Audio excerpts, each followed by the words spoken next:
You are listening to the Horse Radio Network, part of the Equine Network family.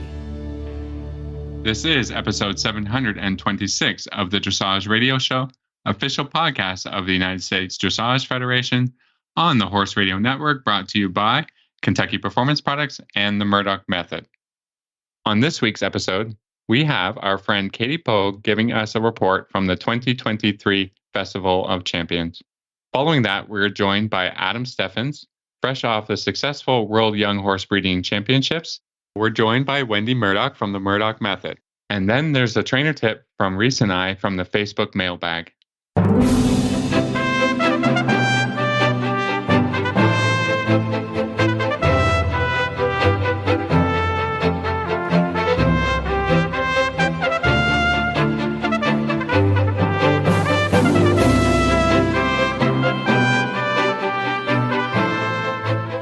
This is Reese Koffler-Stanfield from Georgetown, Kentucky.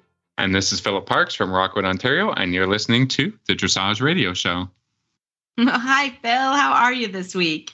I'm doing really well. I'm not sure our producer, Paul, would agree with me, but... Everybody, I actually had to go on mute because Paul told me I had to stop laughing. It was a rocky road there for that intro. It's been challenging. It's been challenging recording a podcast tonight. I think we're both a bit overly tired. I think we're tired. Yeah. I think we're tired. I think it's hot. I think we're tired. Yeah, it was funny. I got kind of put in the timeout because I was laughing so much. So Paul's like, okay, you're in timeout. So that's never happened. But we're excited to be here tonight. And it's been actually it's been very hot here, but today was weirdly not hot. It was supposed to be in the hundreds. So we got lucky though, because we ended up getting some storms. We kind of cooled it down. So it wasn't so bad. Tomorrow's supposed to be pretty hot, but we got a little lucky. I was on my first horse at 6. So I started at 5. So I think we're both laughing. It's just been kind of a long day. And it's been a long day, but that's all right. We love it. And it's I think we're going to enjoy hearing from all our friends at Festival of Champions. I've been on texting and watching, and which has been super fun. I just saw they actually brought in an icy truck, like the Hawaiian Ice. USCF hired the icy truck to drive around. I was like, that was a great idea. I don't know who had that, but that was a good idea. And, it's nice because I kind of use August as the time that I travel a little bit. My horses, they worked, my assistant was here and they all kind of moved and stuff while I was in Europe, but it's okay. We kind of extended that. We've done some hacking. We put up some hay this week. So our fields are back. We can actually get back on the fields. That was a little bit of an issue for the last week or so.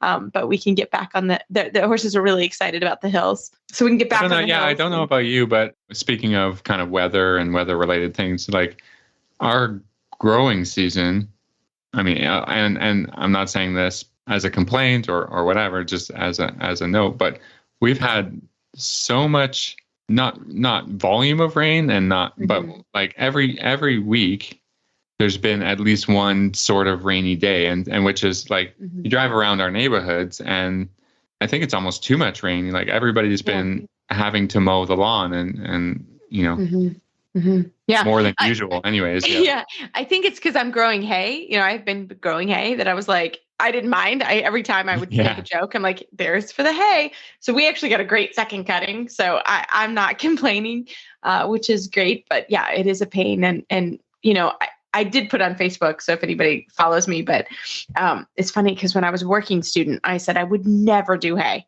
Like that was a big thing. I was like, I'm never going to do hay. Now I have a farm and now I do hay, and obviously we all know. There's really no choice.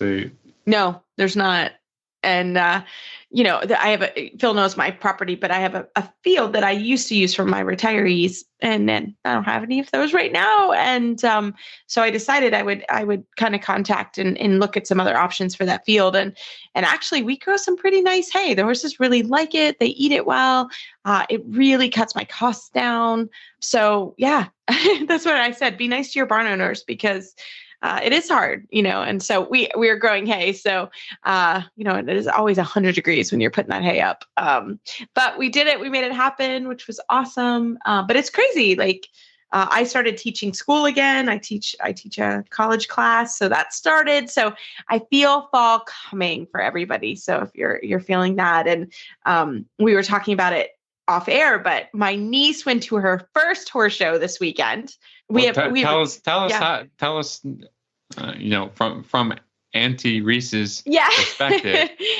Yeah. I'm laughing because my sweet niece, she had a pretty naughty little pony, and she's not our bravest kid. And she's like me. I mean, I'm with her. I don't want to get bucked off. Like, it's not fun. So we have a very appropriate pony, and we have a lovely park here that my sister Lindsay and I also used to ride and do. And we have literally pictures of my sister at that park. I think I was doing kind of the same thing because I'm 4 years older than my sister. So I think my job was to run out the test with her, to teach her the test. My mom's like, yeah, you can teach her the test. So it was quite funny because I kind of had to do the same thing with my niece. And my sister warmed up the pony just to make sure. He's a quarter horse, actually. He's perfect. And so she warmed him up, and then I was with my niece, and, she was very nervous before she got on, but we got her on, and then I just stayed with her in the warm up. And then, the good thing was, again, it was a very local show. One of my sister's bridesmaids was the scribe. One of our old coaches was the judge. It was a very, at home.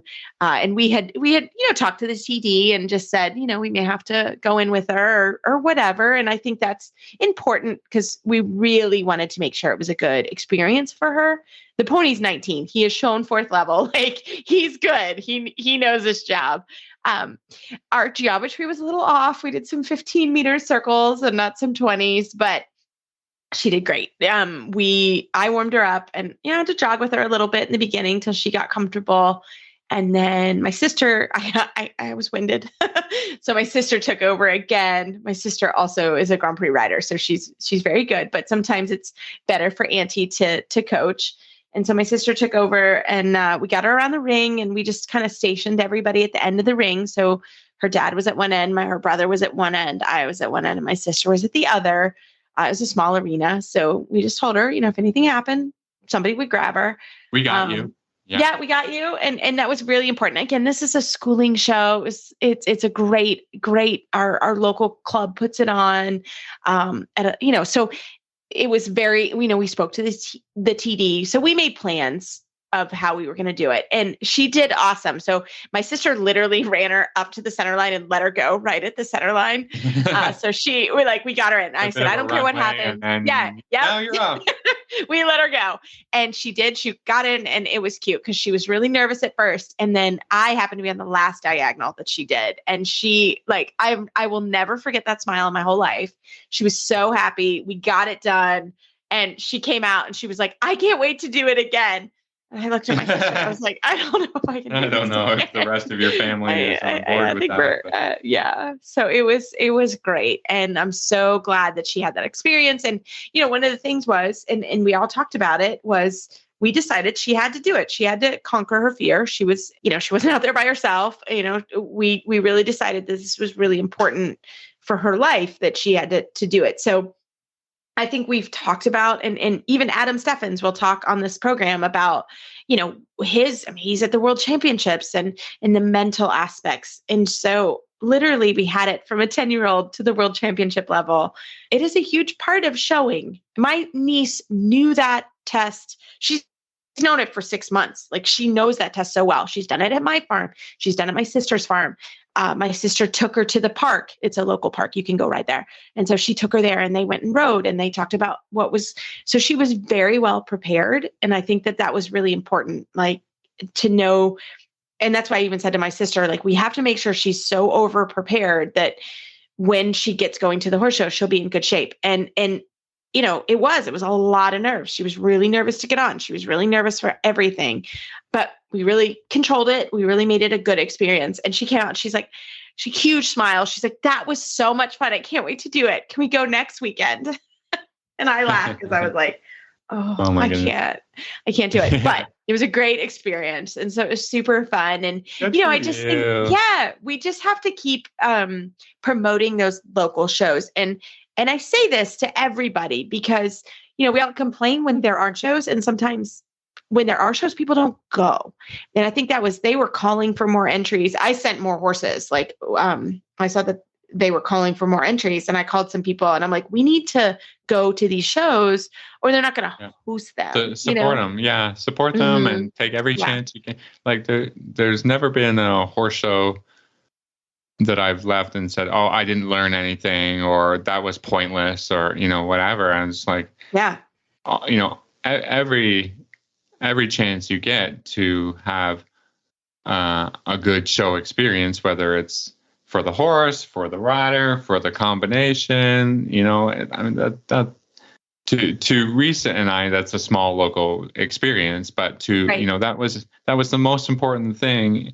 And, oh my gosh. And Addie's, life, to conquer. And I mean, that was the biggest show. Yeah, literally the biggest show of her life, So yeah. And it was, and I had other students. It was their first horse show, and I off air I told Phil, like, I was exhausted by the end of that horse show. I felt like I coached the Olympics. I had multiple students, a couple young thoroughbreds that went to their shows, and somebody on their new horse, like.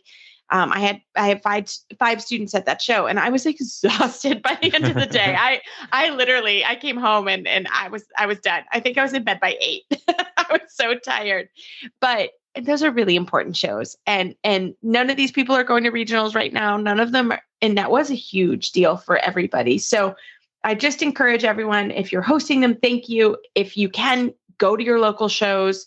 I mean, the footing wasn't perfect. It wasn't terrible. Nothing was, it's at a local park. I happened to have been president of that local parks foundation before. And I was, because I felt like that was such an important thing. And we improved the footing a little bit there. And so it's a really cool place. And I just encourage everybody to do that type of activity, because that's where it starts.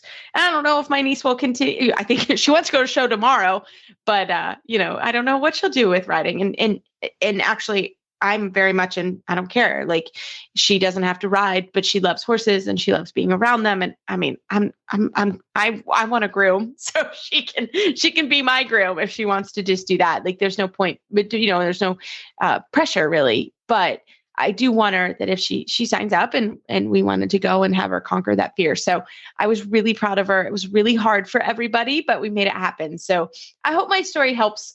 If you're going to your first show, or your child's going to your first show, or your friend's going to a first show, sometimes that's actually where you need to be the most supportive of them. So we were, and it was great. And she had the best smile. I'll never forget it for the rest of my life. And it was cute. So it was a good day. So I hope that you can take that. And as you listen to this week's episode, Adam Steffen's going to talk a little bit about his challenges at the World Championships. And so we hope we can add a little, that it's normal, I guess, if that makes sense, Phil.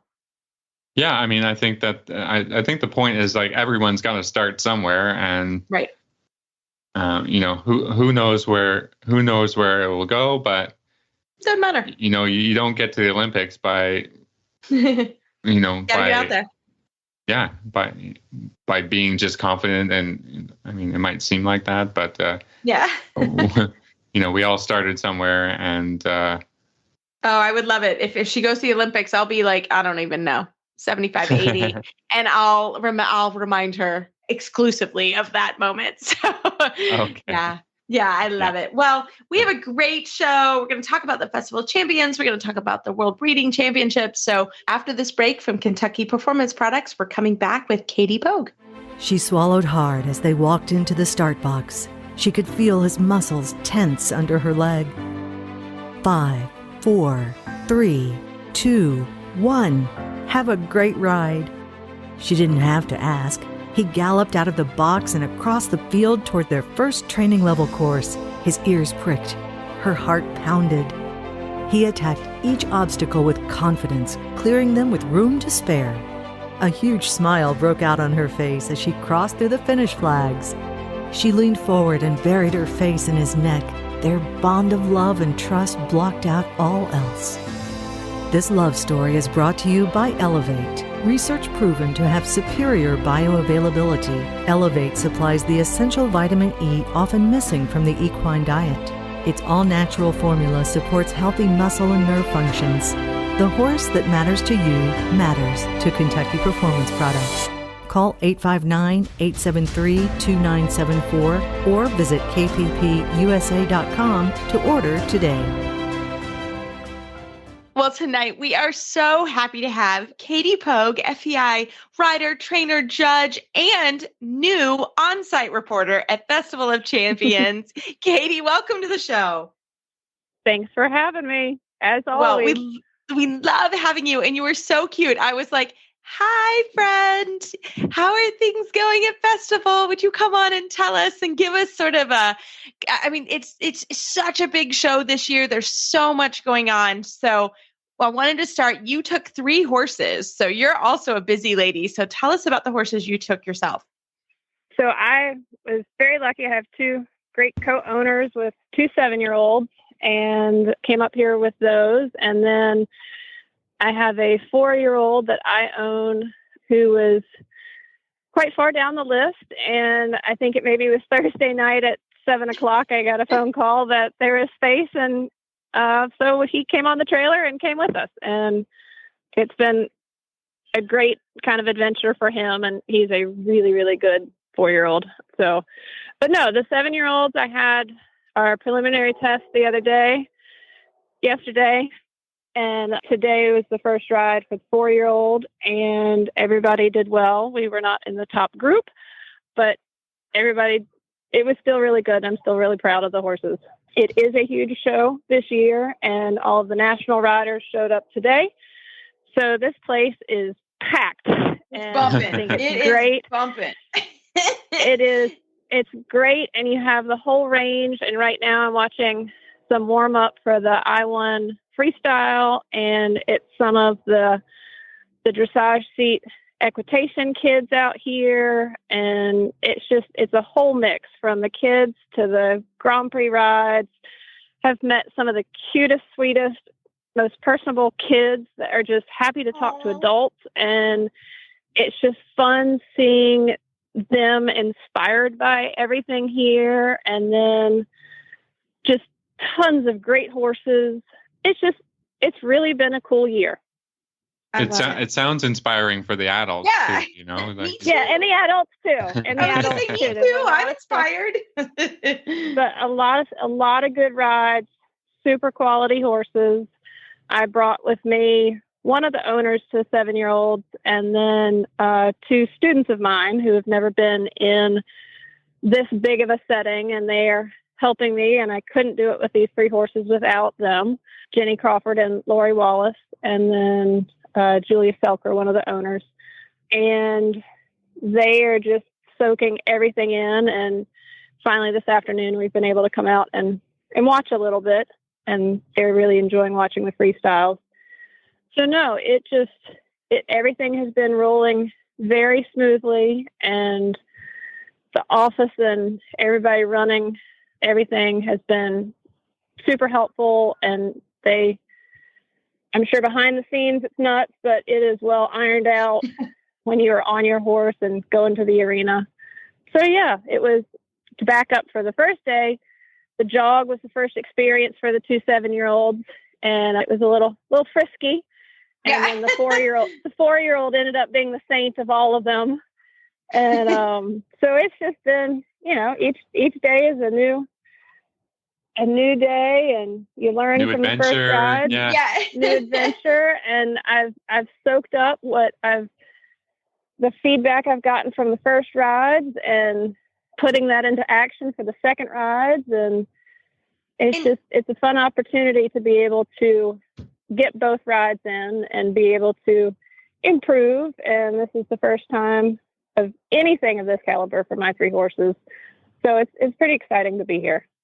So Katie, I was going to ask you, because we actually haven't talked about the 7-year-old test very much. Can you kind of tell our listeners, that's a fairly new division. Can you talk to us a little bit about what you're asked to do in the 7-year-old test? So in the 7-year-old test, it is, I'd say it's a little bit lower than, or kind of 4th level The half pirouettes are working, allowed 1 to 3 meters, but you have half passes, you have 3 4s, 3 3s. The competition this week, they do the preliminary test, which you can do at regular national shows, but only the final test counts for the qualifying. So no, I mean, they definitely put these horses and test them on, a higher degree of collection and self-carriage. So this was for us the first time of doing the preliminary test. And then tomorrow is the 7-year-old final test. You're allowed to ride in a snaffle or a double. I have one horse that is in a double and one that's in a snaffle. And you do wear tails in it, which is kind of fun. And it's kind of the start into 4th level pre-St. George, but it isn't too demanding as far as the degree of collection and engagement for pre-St. George. It's nice that it's only 3 3s and 3 4s, and you're not having to do 5 of them or, really spot on half pirouettes. The idea is that, another stepping stone between 4th and sort of preparing the horse to do, because I've previously I've ridden 4th and pre-St. George, and it's such a huge step to have a young horse, like a 7, 8, 9-year-old against horses that have been doing the small tour for years, Right. So I don't think that's a fair class or comparison to make. There's a huge difference between a young pre-St. George horse and an older pre-St. George horse that has, maybe even stepped up to the I2 and then back down. I mean, these classes are all very fluid, but it's tough to, I feel for the judges to judge both horses against each other. So I'm always in favor of making more stepping stones and developing horses and riders that are more similar and having more classes for that. Yeah, no, I agree. I think it's an opportunity if your horse fits into this age group. And I think the other positive thing is a lot of people here, even with the jog, that they're only 7-year-olds. And I think with the young horse stuff, everybody is still keeping in mind they're only 4, they're only 5, they're only 6, they're only 7. So that's, I think, a very helpful thing for us to remember too as trainers, is that as we're developing them, the younger ones that might fit into this in their age group, not due to pressure or anything, just because they are athletic and they're talented and it's a fun, challenging thing to do, but that we do keep in mind that they are younger. They do make mistakes. Everybody's out here is having little bobbles here and there, and there are some fabulous scores and some phenomenal young horses. And even too, I have my 4-year-old has been 4 for a month. He is a baby, and there are other 4-year-olds that February, March, and months older. And so it is that range. And I think everybody here, it is great to see and or hear kind of the open-minded. They are still young. They are still developing. And, this is just kind of bringing them along and giving them the experience. So no, it's cool that they've added this as another stepping stone, like you said, Philip. I know. I think it's fantastic. So, Katie, what are some other events? I know you're actually at the owner's reception. You're so sweet. You stepped away for us. What other kind of social events are happening too? Because that's part of festival, right? Yeah. So I think the first night, because it's so big, it started, I believe, a day earlier. Yeah. They also added the para. I have not been here since 2000, so I'm honestly not sure when they added that, but they had jogs on Sunday, and so they had a reception for that group on Sunday. They've kind of had almost a reception for something each night. Last night was the competitors' party, and they had a huge jog of 4-year-olds, 5-year-olds, 6-year-olds, developing pre-St. George Grand Prix, and maybe the children's and FEI ponies. It was like a 2-hour section. And so they had the competitors' party. And so it was fun to watch everybody jogging, the horses that behaved and didn't behave. And so I could feel for the ones that were holding on as their horses were leaping. And the jog here, like in the CDI events where you are required to have a passport, they do ask for the passport for the for the I-1 and the Grand Prix championships. But the other classes, it's just a practice. And so you're watching kids doing it for the first time and baby horses doing it for the first time. And some really go well and some don't. And so, it was, everybody had a good time kind of having some food and drinks and watching. And then tonight, like you said, is the owner's reception. So I think it's great that they're including all the people or, the owners and making everybody feel like they are part of this. I have one of my owners that couldn't make it, and so I'm trying to send her pictures and keep her informed. And the sponsors for the whole show, the riders get a bag, the owners get a bag. You get shirts, hats, and things that just make it fun that you've kind of been here and done that, and it's special. And you even get like a little plaque that tells you, you qualified and you were here for the young horse division. So I think they really do a good job of making it special for everybody. And, the arenas, everything is just landscaped and beautiful, and just the background scenery and all the live streams and even being here. It's a really cool environment, and it really feels like a big deal. And it is.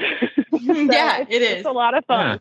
Yeah, for sure. Katie, I just wanted to ask you, and perhaps I was thinking that our listeners may have a question about, what is the jog? Because those that have shown in an international competition sanctioned by the FEI, we kind of know what we're talking about. But, what is the purpose of it?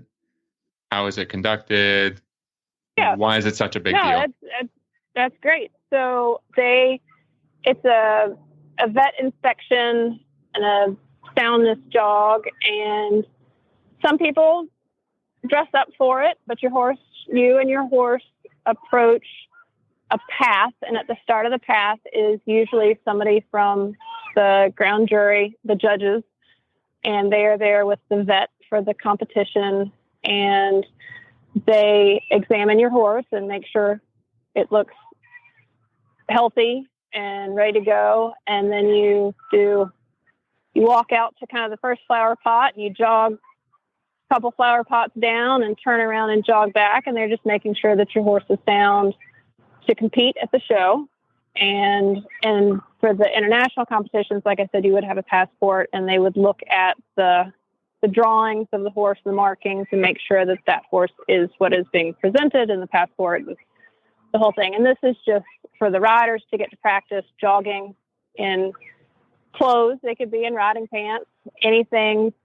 Everybody has been sweating through their clothes this week. So somebody might have had a really cute outfit planned out, and it would have been just sort of a mop by the end of it. But no, so the judge and the vet watch, and you go down, you come back, and then they give kind of a thumbs up or thumbs down, and you're approved. And then you can go compete. And then if they thought they saw something, then you are able to, I believe, at the end of all of the jog, the session, the time that is set at the end, or possibly the next day, re-jog your horse and get another opinion. And there's a chance that maybe they stepped on something or whatever, and they decided another time. So no, it was good practice.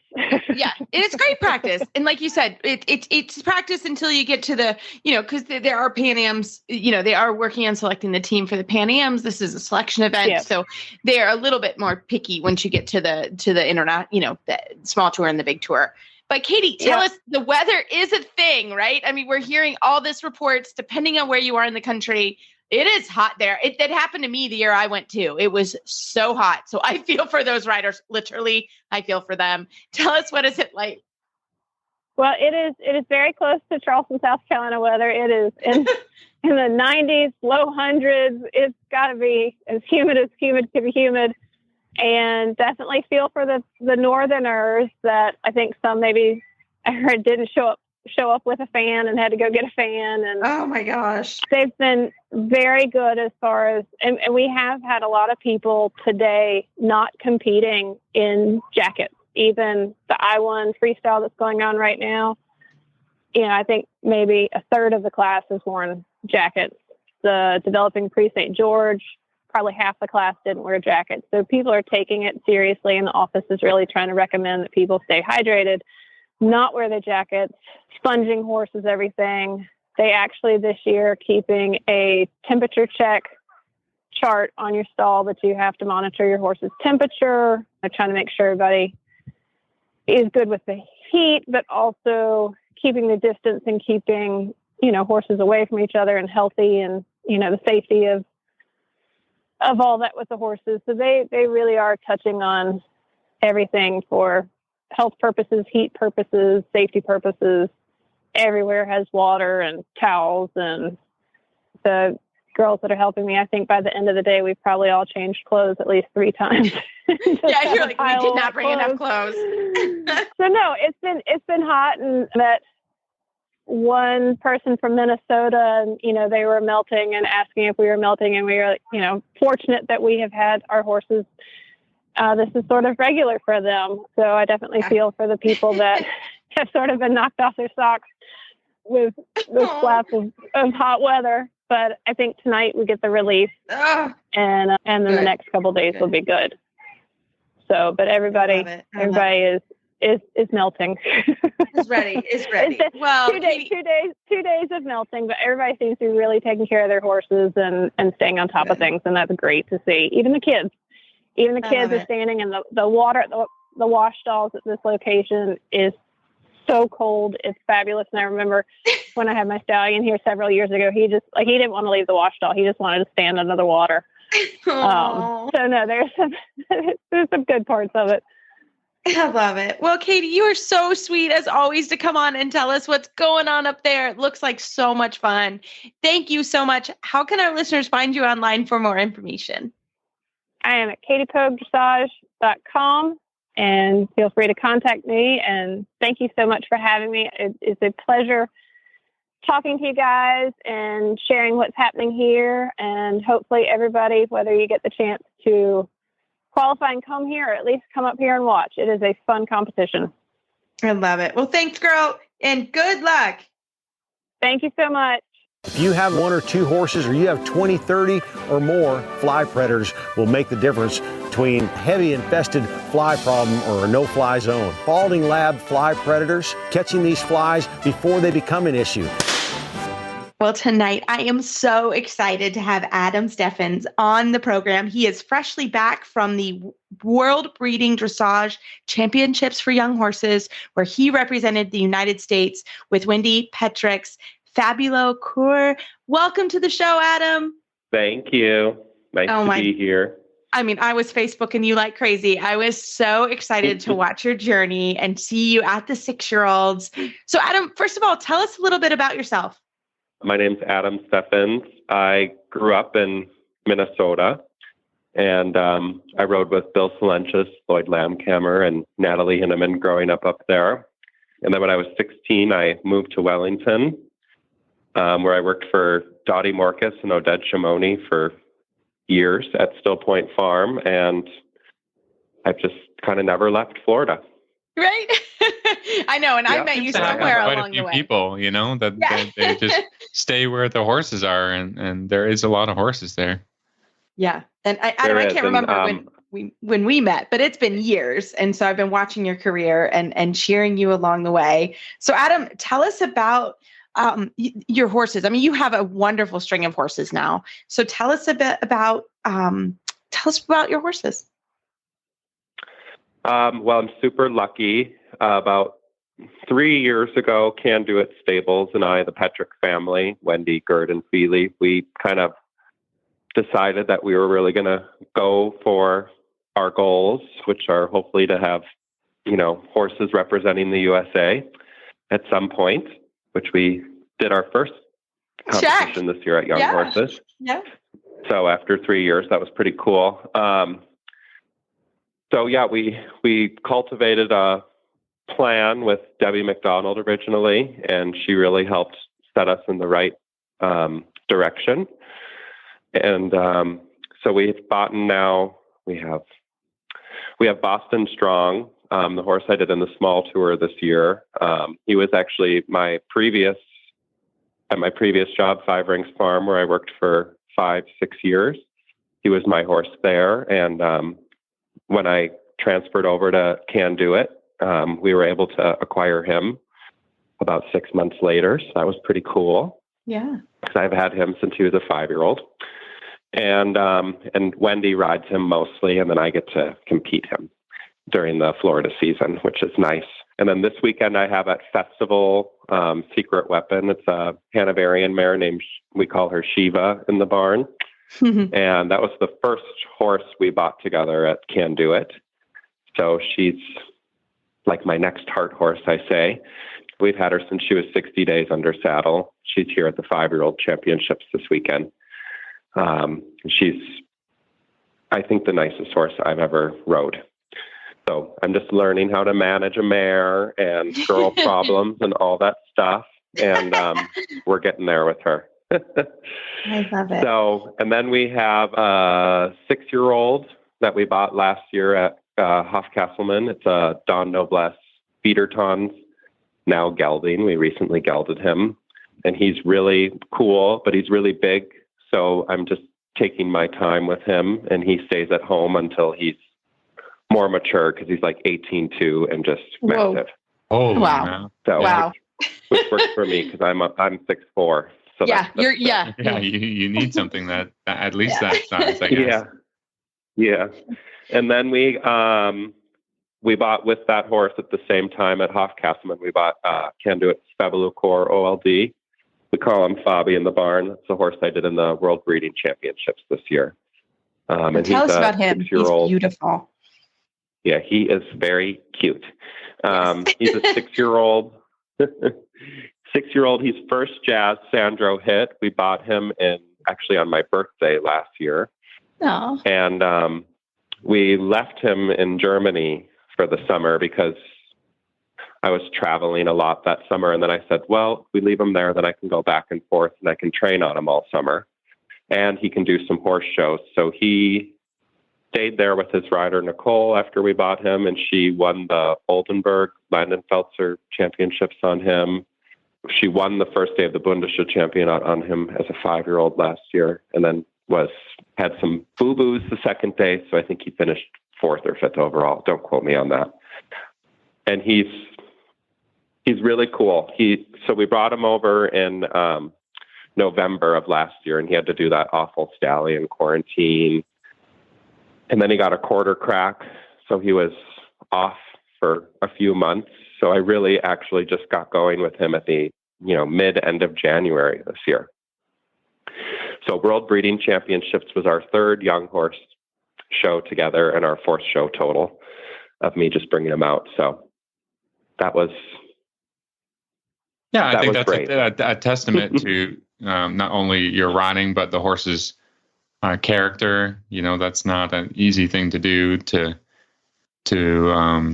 have the confidence in yourself and the horse and the whole picture kind of coming together to do. That World Breeding Championships is a massive show, and I think a little bit over here in my experience is that everybody's like, oh, it's a young horse show, or a young horse class, and everybody's like, shh, shh, shh, shh.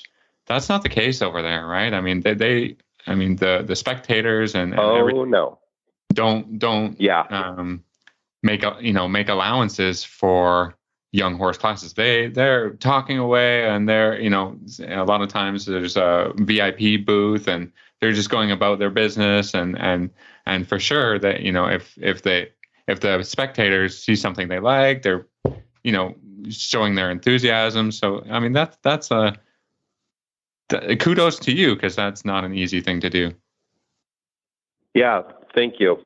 I was not expecting the atmosphere that was there, actually. So I had never been there. I had never been overseas to a major championship horse show to even spectate. So I was surprised by that, but it was so cool, especially how I was able to work through that. I was most impressed with myself through that, how I was able to work through my brain and my emotions through all that. So that was really a cool experience. And did that help you prepare? Would that help you prepare in the future? Because that is the difference over in Europe. There are more people at the horse shows. It's more affordable. It's more family. I mean, I will never forget. We went to a horse show on a Sunday just in Germany. I was there touring, and I've never seen so many people at a horse show that wasn't, the Nationals or something. It was just a Sunday. So is that something that you will take moving forward?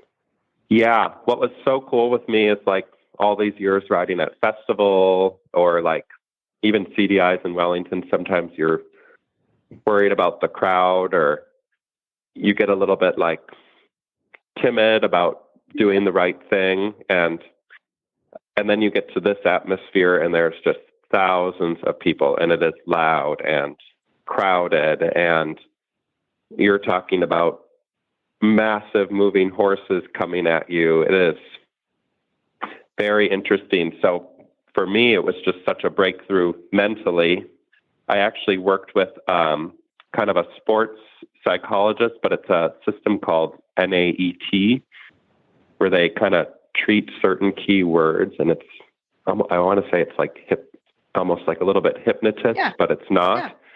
Awesome. And I did a lot of work with that and a sports psychologist through the whole time. And both days I went in the ring and I told Christine, our coach, my coach, chef to keep for the event, I said, I have never felt so calm in a show ring in my entire life. And I thought I was going to be a ball of nerves.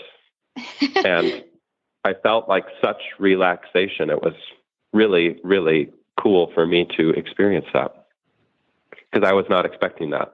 That's awesome, actually. So I think moving forward into bigger competition. Yeah, like, right. I'll actually you know, give it to you. It was Facebook me. I was talking to somebody. My sister works with this girl.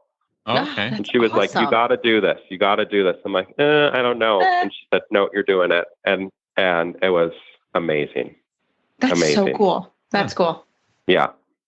Yeah. So I was at a recent show with a student of my own and like, it's people just get so anxious and understandable. And she asked me if I would lead her to the ring and, and that way I'm like it's totally fine. Right. It's, it's totally fine to feel nerves and I said to her, like, I feel it too. Here's some strategies to deal with it. But I mean, nobody's immune to show nerves. No, and not many people talk about it. Mm-mm. Right. No, it's so normal. And probably every rider at that show had some level of sports psychologist at some point, maybe, but I think it's brilliant and definitely something. Yeah, I would assume so. Yeah. When you're showing, So you're representing the country. It's really important. Yeah. And you're representing the country for the first time in that kind of environment on a young horse. So Adam, tell us, that I don't know very well. Right. Right. It was a fourth show. I mean, oh my gosh. That's incredible. Yeah. Yeah. So tell us, the 6-year-old test is tough. Yes. Tell us a little bit about, your feeling of the 6-year-old, what you felt like your horse versus the other horses. Like, talk to everybody because the 6-year-old is no joke. Yeah, it's a tough test. And my horse did not have, his changes are still not the left to right is, 70-30. And then the right to left was 100%. Always get that change. And it's funny, the second day, the change that's unreliable I got, and the one that's super reliable I missed. So, but I just kind of take into account a little bit that he is a 6-year-old and we're in a little bit of a growing phase and he's tall and he's gangly and he's big. I have to have big horses. I'm a big person. So I hear you. I think too, you're tall too. Yeah. I think to get them ready for that 6-year-old test is a challenge because, it's really like a 3rd level test. And then when you're at that level too, they're really expecting the shoulder ends and the half passes, you almost think that you're presenting it like you're a pre-St. George horse, you know? Yeah. Oh, yeah. And that's what they're looking for, really. So, yeah. So I worked after the Ocala. I did a CDI in Ocala that we used as a qualifier for World Breeding Championships, because I was also trying to qualify last minute. So I had only 2 shows to get qualified in, because those were the only 2 shows left in Florida, and I didn't want to take them elsewhere. Yeah. So I said, we'll figure it out. One of them's a CDI. If we make it, we make it. If we don't, we'll take them to Lamplight. It's fine. Yeah. And so after the CDI in Ocala, we kind of had a clear path and had spoke with Youssef that we would be going. And so from there, I started working with Christine Traurig virtually every single day until we left, 5 days a week.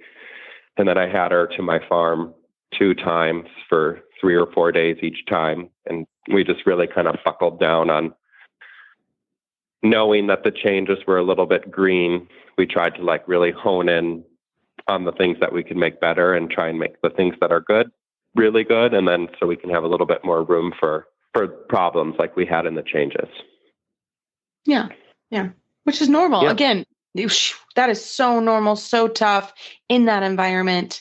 That's amazing. So what's the next step with him? So he will come. I left him in Germany after, because I had to come back here for festival. I had 7 days at home and then I left again. And I left him there because I said, you know what, it's so hot in Florida.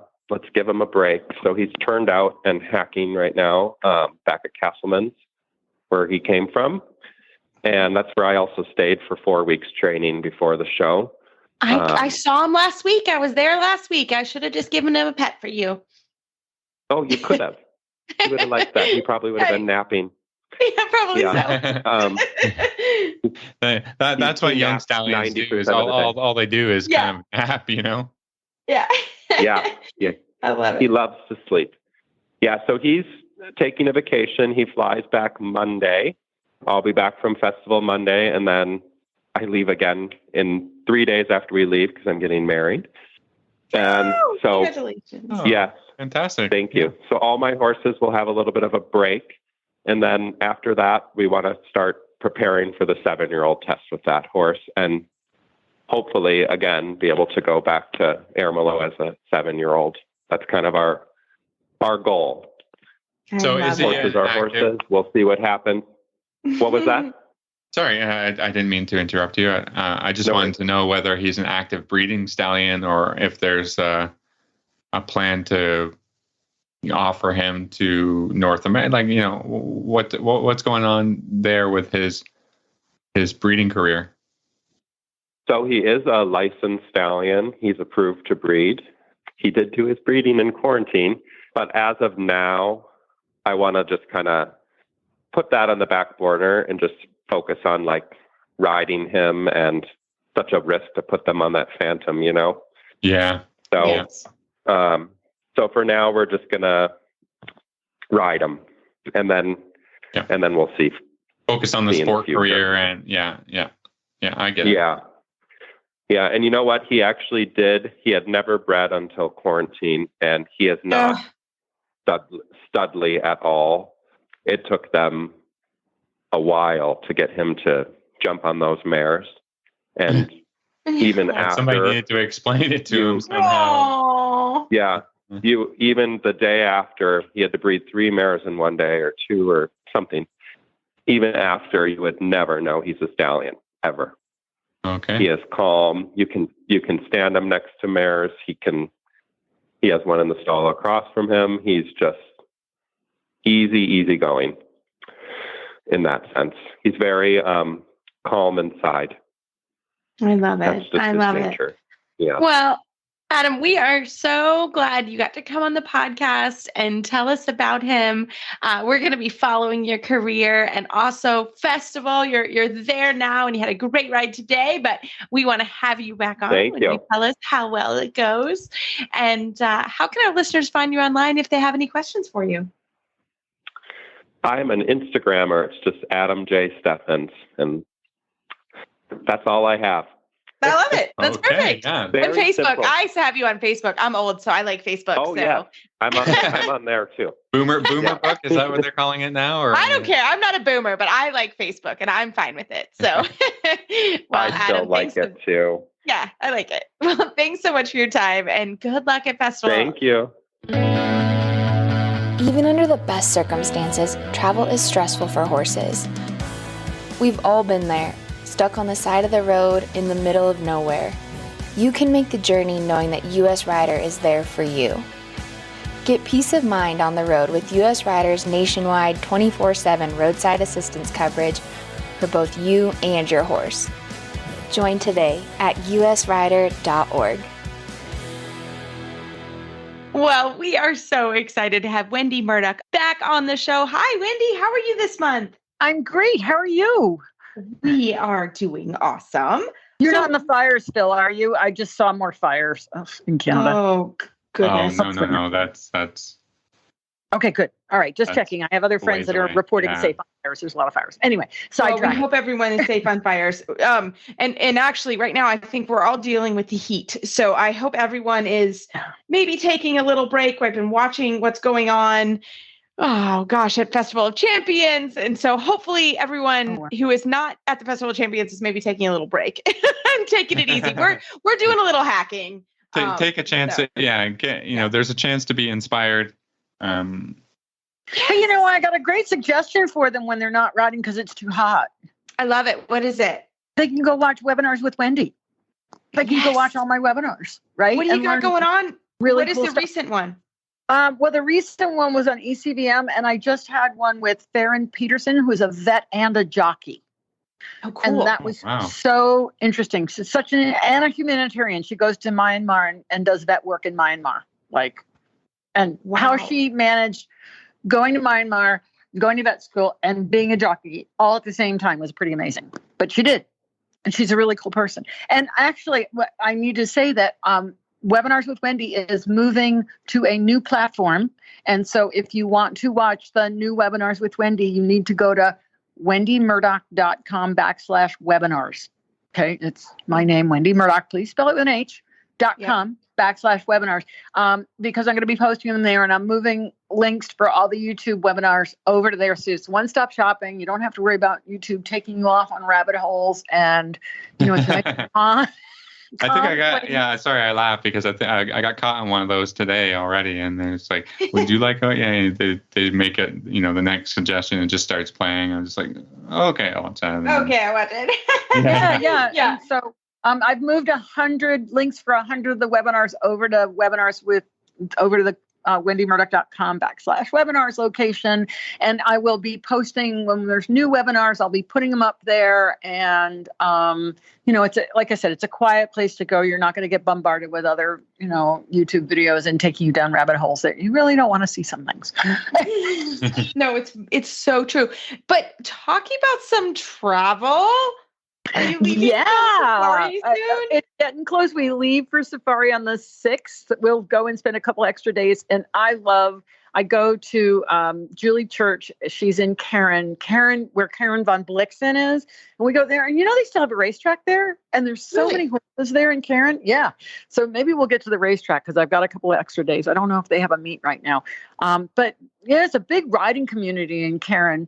And then we'll be there for a couple of days by the pool and getting on the time zone. And then, of course, we go on shopping Safari Day. And the best part about shopping Safari Day is we get a private viewing with the elephants at the Elephant Orphanage. Stop it. Yeah, we get to go and we go behind and we get to go out where the little baby elephants are grazing, and we get to spend a half an hour with them. Just us, just my group. Sounds pretty amazing. Wendy is poking. This is just like, here, Reese, let me poke your soul. Yeah. Oh my gosh, it sounds so fun. It is so amazing. And these little baby elephants, they're so well cared for and they're so well loved. And I think it's like 5 years. They're pretty much, they live in the little orphanage, and then they move them out to other places where they've relocated orphans who then integrate into wild herds. So it's a really amazing project. It's the Sheldrick Wildlife Trust and the Sheldrick Elephant Orphanage, and it's right on the edge of the national park, which is right next to Nairobi, literally. And so they go out every day into the national park, and then they bring them in, and these little baby elephants, they follow their keepers, and they get their bottles of milk, and it's like so adorable. Oh, please send me pictures. Oh my gosh. Oh yeah, absolutely. Yeah. Well, how do we follow this adventure? Yes. So I'm going to have to probably be posting. I'll post on my Facebook page, on the Murdoch Method Facebook page, and I will be posting until we go out on the Mara. And when we go out on the Mara, I really try not to use my cell phone for There's not service. Oh no, there's fantastic service. That's the problem. Okay. Okay, Right. stop it. They never were analog. They went strictly digital, and so the whole country is digital. So it's like I try not to tell my guests that they can use their cell phones, but they figure it out. Yeah, that they can.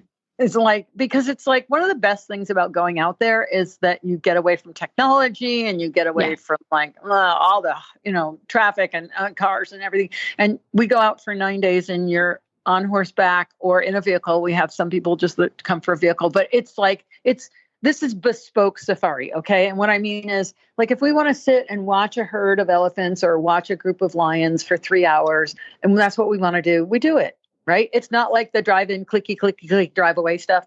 We watch those people all the time. But you make fun of them. Well, it's because it's like you're just, so the reason this is so cool is that one time we found a leopard, and she was walking in this little gorge, and she came out of the gorge, and she climbed up in a tree. And so she's sitting in the tree. So we're watching her in the tree, and there was a warthog down below us. And the warthog came out of the hole with her babies. And then she went back in and put her babies in the hole. And then she came out and she looked around, didn't see anything. And so she went away. And then the leopard came down and had dinner. And we got to watch the whole thing. And then, it was like, you got to realize that's part of life out there, right? Everybody's got to eat.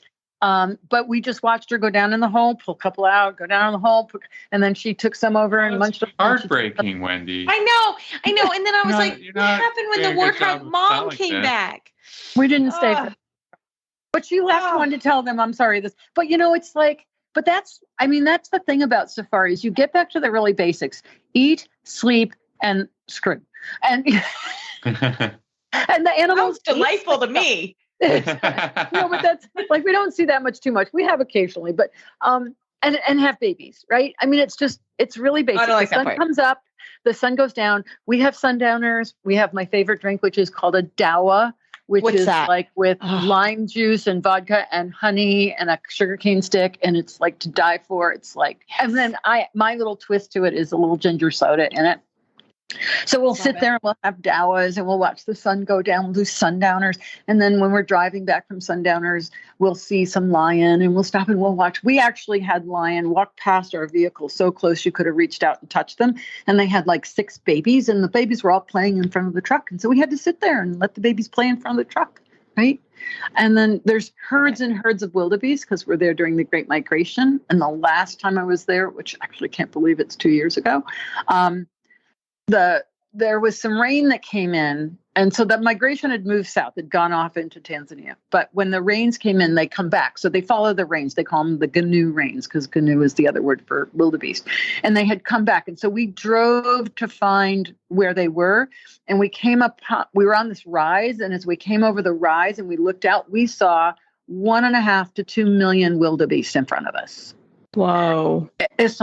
It's like somebody just put pepper dots all over the landscape, and every one of those is a wildebeest. And it was so beautifully laid out. And it was just because we were above, and it was just rolling out in front of us.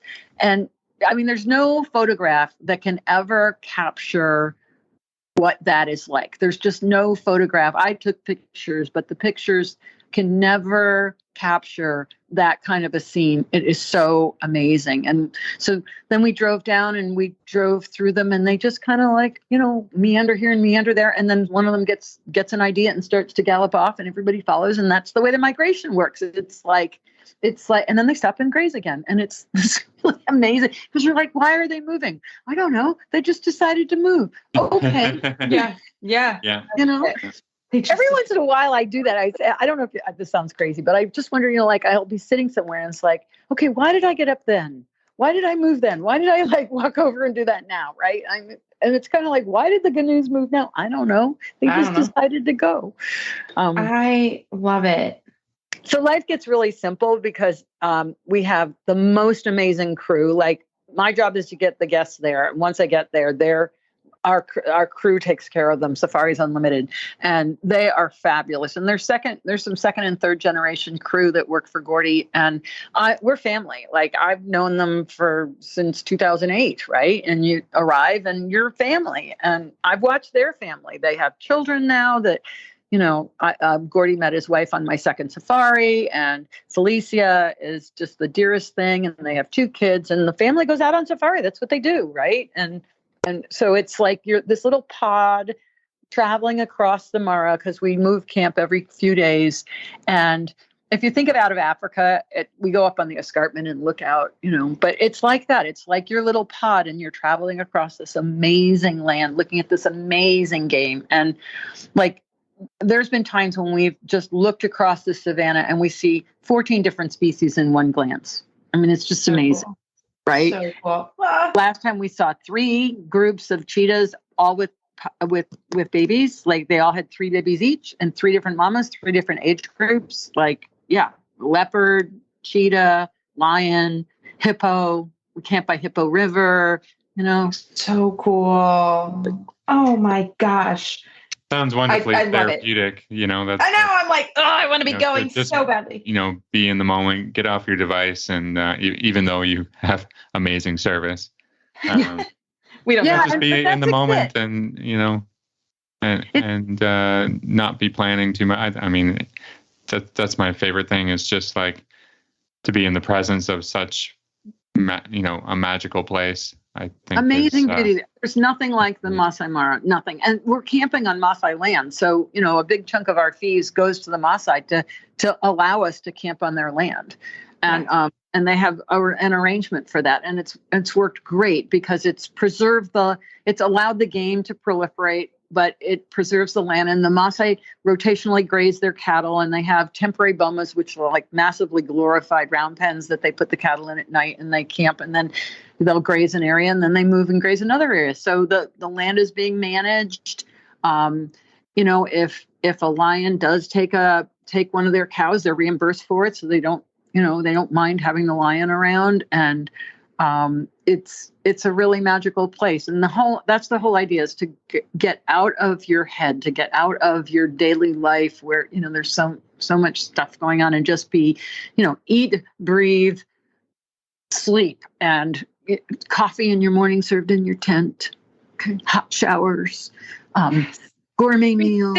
We skid glamp. This is my trip. This sounds amazing. Well, Wendy, I can't wait to see the pictures. Will you be posting like at the end so we can all see your journey? Because when you come back, we're going to have to hear all about it.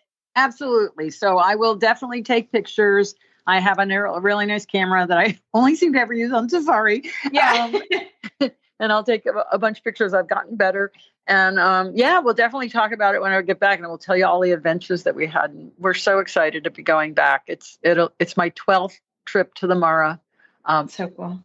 And like we've been going there since 2008, and it's really pretty amazing. And it's just a great, you know, like get away, get out of your head. And so many times we see people that come with us, and they have, you know, there's something in their life that is going on, or they need to make some kind of decisions. And you get out to the Mara, and Brad always says the Mara knows what you need, right? And you get out there, and you can clear your head, like Philip says, and just be able to see what the path is forward. And we've had people come home and start businesses or make huge changes or whatever, because they can see it clearly without all the clutter. Mm-hmm. So, that makes sense. I love it. Well, Wendy, where can we find everything online? So, you know, on Facebook, Murdoch Method is a great place to go. And I am working on wendymurdoch.com. And the first phase of this is the webinars. So you can go to wendymurdoch.com/webinars to find the webinars now. That's where I'm going to be posting them from now on. I do have some coming up. I've got somebody going to talk about research for Surefoot, which I'm so excited about. Exciting. Yep. Yes. On September 4th. That's just before we go. And then murdochmethod.com is the other website, but I'm going to work everything so that one-stop shopping will be wendymurdoch.com. I'm just not there yet. And I'm going on safaris. Yeah. Not going to get there until I get, later I on. love it. Totally respectable. Well, Wendy, have a wonderful time, and we can't wait to hear all about it when you get back. Safe travels. All right. Awesome. Thank you guys while I'm there. Okay.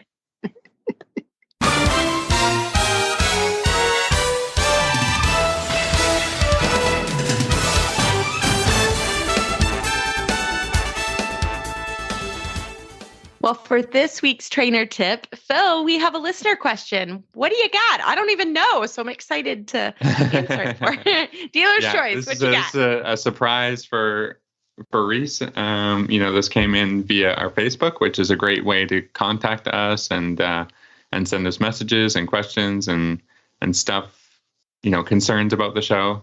So let's get right to it. The question is this: how do more experienced riders warm up for your dressage test? I know that all horses are different, and I'm having trouble now that my tests are more complicated. So we're talking about third level, knowing how to pick which movements to warm up and which ones to school before the ring. I don't show a lot, so I've been trying to figure this out at home, but it's not really the same. Yeah, this is an awesome question. I actually love it because now I don't know about you, Phil, but I think you're very similar to me. So once the horse is ready to show, let's say third level, right? The horse, and we'll just say third one. My horse knows how to half pass. My horse knows how to do flying changes. Like, I'm not teaching the test anymore. I have now entered the horse show and I'm preparing to go to the horse show. I will literally take time with my coach and with myself and figure out a warm-up plan. And then you got to have a plan, right? You got to have a plan, and you got to practice your plan. Yeah. So I know, and now I've talked about it on the show. I'm super open about it. I have show anxiety. So one of the things that I have done and worked with my coaches and my sports psychologists, et cetera, is knowing exactly how much time I need, what I'm going to do. I want my horses to know what we're going to do. And so I'm not figuring it out at the horse show, if that makes sense, because that actually gives me anxiety. I want to know, okay, and in my mind, I have a couple scenarios, right? So in my mind, let's say I know I need 30 minutes. I'm going to build in 5 minutes for a problem. I am going to have scoped out how long it takes me to get to the warm-up, what the warm-up situation is. I get on with a mounting block, so I make sure there's a mounting block. So I am very detail-oriented in my plan. I know other riders that aren't, but for me, I have to know all of that stuff in advance. And if I can't get to the horse show, which doesn't really happen. So let's say a horse show in Kentucky or Florida, I've been to the venues, I've already scoped it out. I don't worry as much because I know what it's going to feel like to show there. But the day before, if I haven't been to that venue, I scope it out, and I maybe even get on the horse that day and maybe just mentally prepare. So I even have a plan of what I do the day before the horse show. I'm that detail oriented because that's what kind of helps me be prepared for competition. So I have worked on that in advance. I know exactly, for third level, what I need to warm up the walk pirouettes, what I need to warm up the half passes and trot. And then third one, there's no canter, but if I have canter half passes, I'm going to know how I'm going to do that.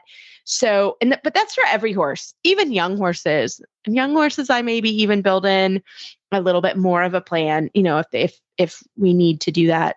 So, ideally, once you get to the horse show, I'm going to stick pretty close to my plan. I have had young horses that, I will never forget.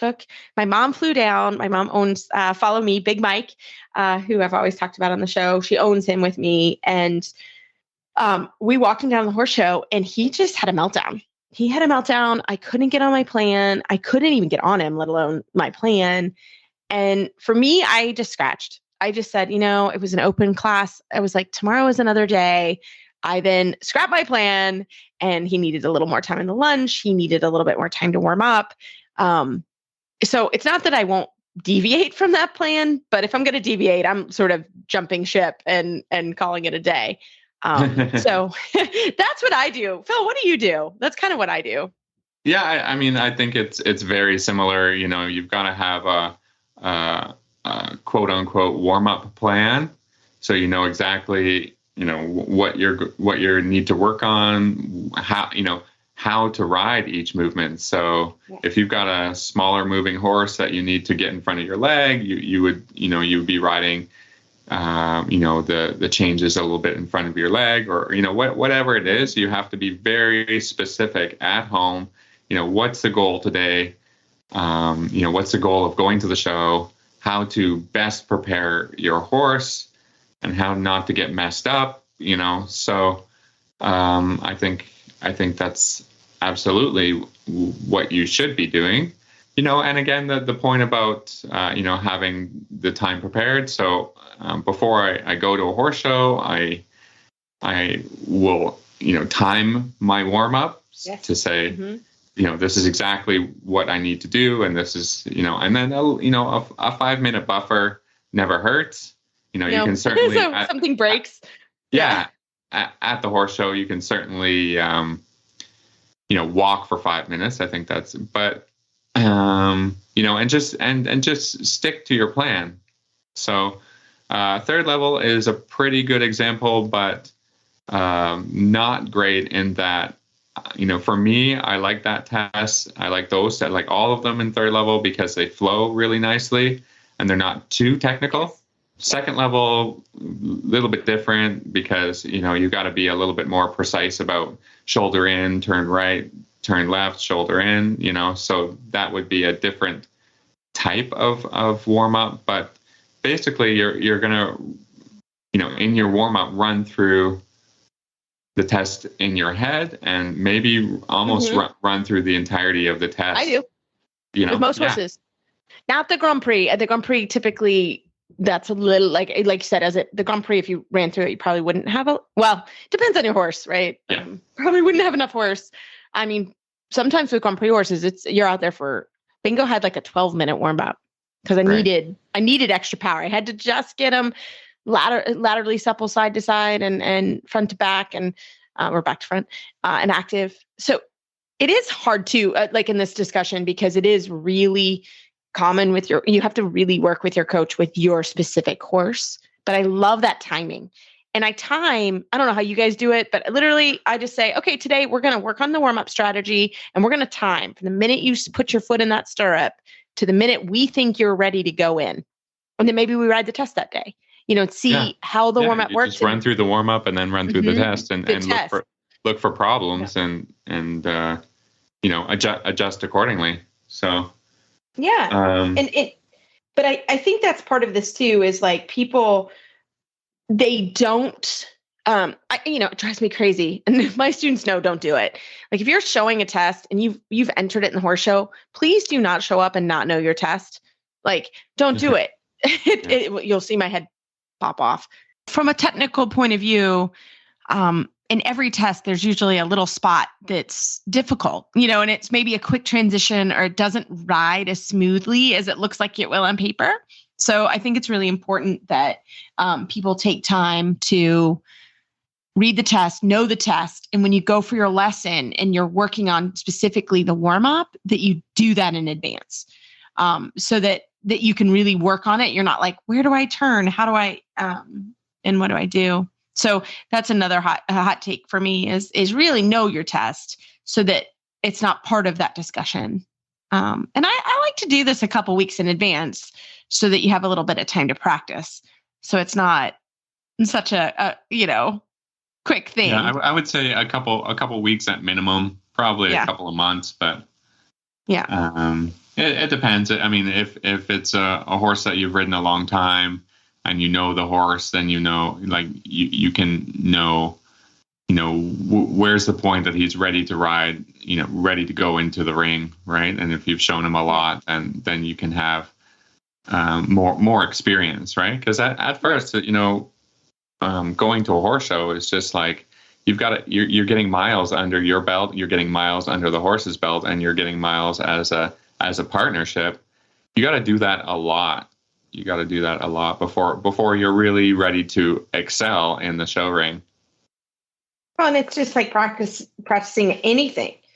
And the other thing that I picked up from this show, we were talking to a judge, and I know what to do, and I've in my plan thought about what I'm going to do when I'm around the ring, because my coaches and I have talked about it. Like we were like, okay, what are you going to do around the ring? But that is now something I also add into that practice, or maybe a different day, is what are you going to do around the ring when you're not with me in your ear? So I've let you go, we walked in, your team has buffed you and gotten you cleaned up, and you had your water, and you're going into the ring, right? To where we can no longer kind of talk to you and get you ready. What are you going to do around the ring?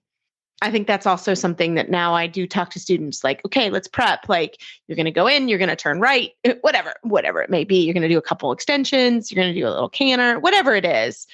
We will have also worked that. So once you get to that horse show ring, you're pretty well, I like people to be pretty well prepared.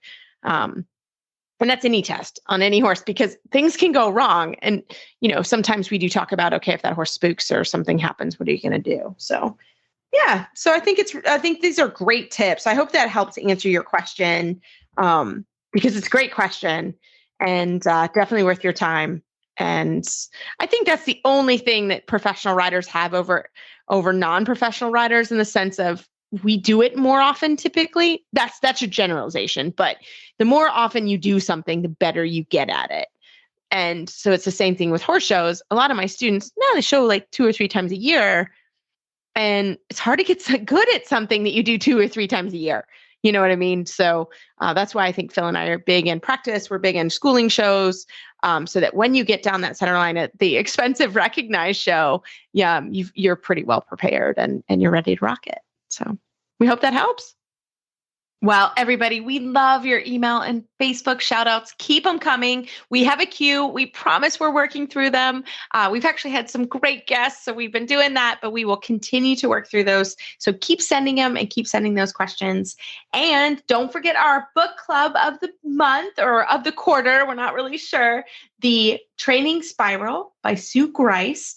Again, you can get that at horseandriderbooks.com. It's an awesome new book. We can't wait. We've actually recorded with the author that we're going to have in the next week or so. So we're excited to share that with you. So keep them coming, the questions, and enjoy the book and get it so we can talk about it.